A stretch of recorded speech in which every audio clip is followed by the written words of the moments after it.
So Tara is a late millennial and she's just starting out and has moved into a new apartment. She wants to buy a media center, a television, and let's add a few plants to spruce the place up.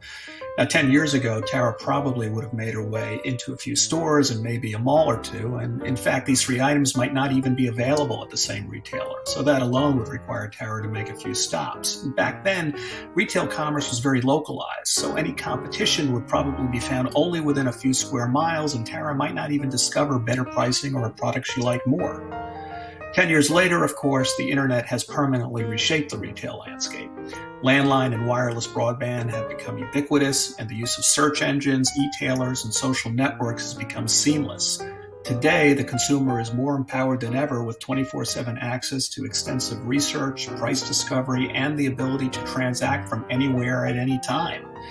And of course, there's the convenience of having products delivered right to your doorstep.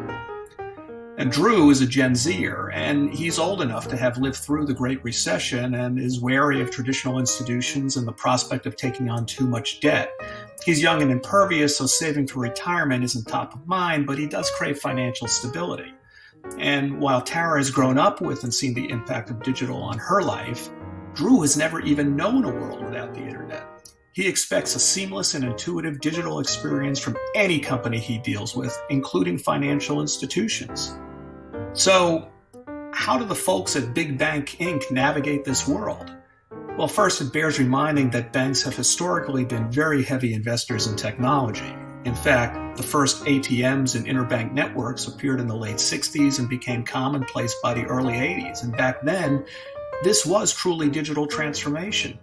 In recent years, though, discretionary initiatives have suffered due to aggressive cost cutting, and much of the remaining technology expense has been directed towards lights-on activities. And the downside is that real innovation has been more stagnant at some of these firms, and the talent needed to drive transformational change is looking elsewhere. So while the consumerization of technology has continued to advance, financial institutions have been slower to respond. Of course, fintechs have emerged to fill some of the gap, but with 2/3 of the U.S. labor force a young adult like Tara or Drew, some financial institutions continue to function with legacy operating platforms that simply don't align with modern-day expectations, and even the venerable ATM is reversing course as cashless payment systems continue their trajectory. So, strategy, commitment, leadership, culture, skills, and execution are all critical to a successful digital transformation, and you'll also need to consider replacing legacy business and operating models. The good news is that financial institutions have tremendous assets apart from those that sit on their balance sheets. They have enviable client relationships, they remain integral to the global financial system, and they're stewards of data that can be used to enhance customer experience, insights, and value. But it's also important to keep the Millennial and Gen Z cohorts like Tara and Drew in mind. After all, they represent not only the future of your client base and how business will be done, but also the potential employees who will help you get to where you need to be.